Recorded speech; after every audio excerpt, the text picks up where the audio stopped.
I've been wanting to talk about this for a while, not just to share my personal experience, but to open up a conversation that so many women struggle with silently.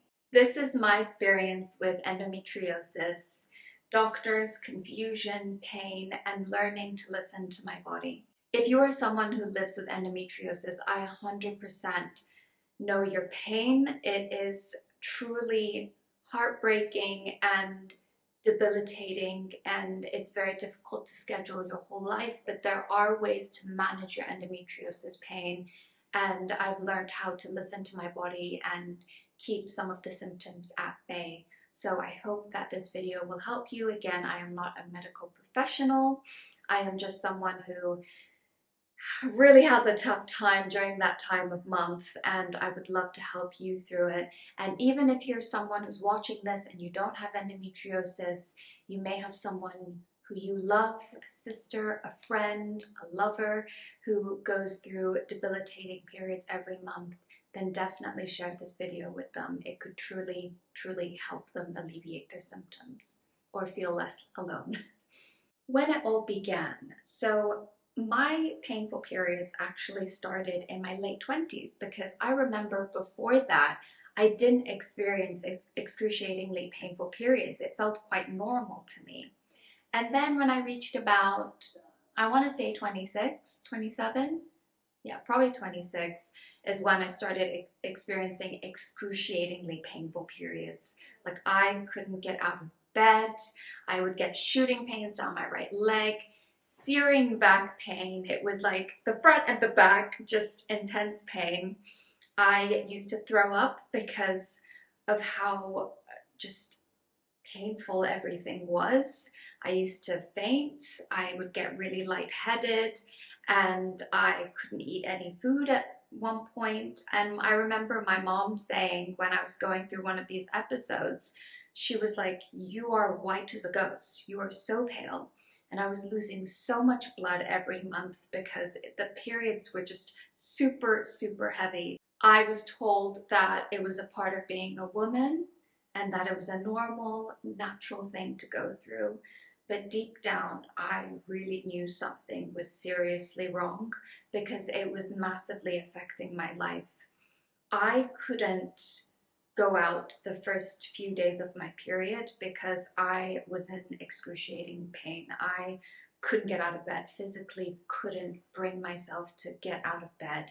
And at first I thought it was sheer laziness, and I was trying to motivate myself to get out of bed, but I couldn't even walk 2 steps because it was just that bad. And I remember talking to other women, sharing my experience, and I had a mix. I had one half saying that they experience the same type of periods and that it's horrible, and I had the second half saying that my symptoms are totally not normal and they don't go through that every month. So I definitely knew something was wrong and I needed to talk to someone. And this was the hard part, because I saw so many different doctors, and some of them said that I don't have endometriosis, and then the other half said that I do. I did so many scans, and I checked my hormones, I did blood tests and everything, and the scans did show that they did see endometriosis. But the only way to know for sure is to do laparoscopic surgery. Forgive me if I'm pronouncing it wrong. And that is where they do keyhole surgery, I believe, and they go in and they actually remove the endometriosis. But the problem with that is it's not guaranteed that it won't come back. And a lot of women have said they've done the surgery and then 6 months later it comes back, so then they have to do the surgery again.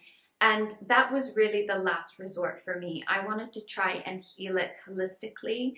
The other option was to go on birth control, but my body just never reacted to that, and I just didn't want to take the pill. And I didn't feel like that was a solution for me. It felt like it was just putting a band-aid on the issue.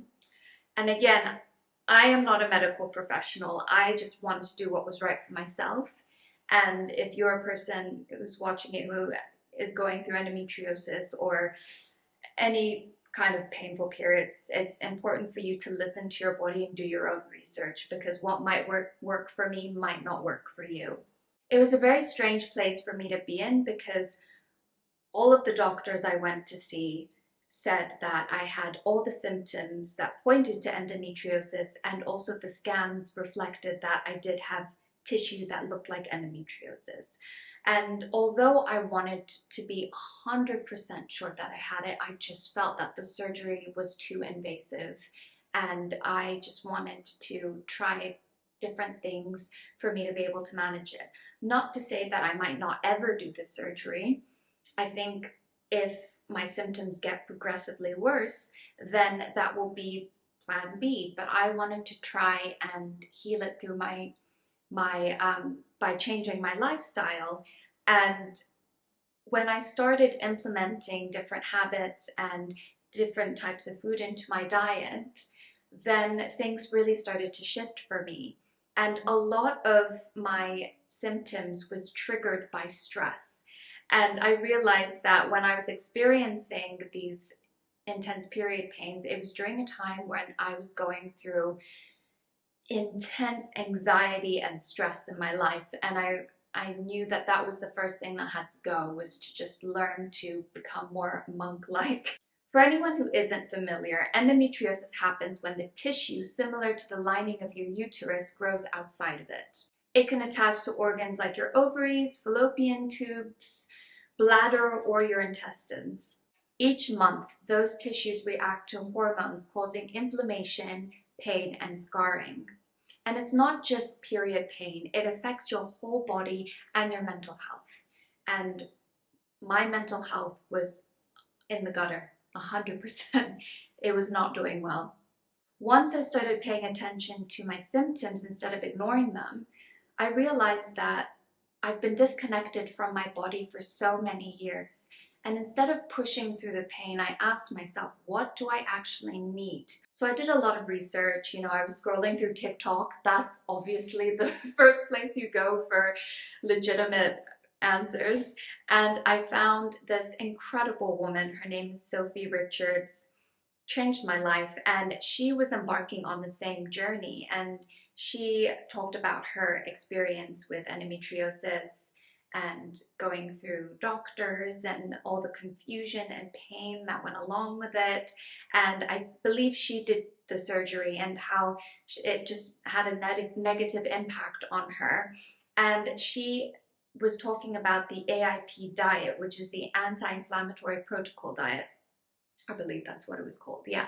So I saw her videos and I was watching her progress, and I thought, you know what, she's finding a lot of relief from doing this diet, so I'm going to do it as well. Just to make sure I'm explaining it correctly, I want to read off on my phone because my dyslexic mind just won't give you the right information on it. So it is sometimes called the autoimmune protocol diet, and it's a nutritional approach designed to reduce chronic inflammation and support gut health, particularly for people with autoimmune or inflammatory conditions.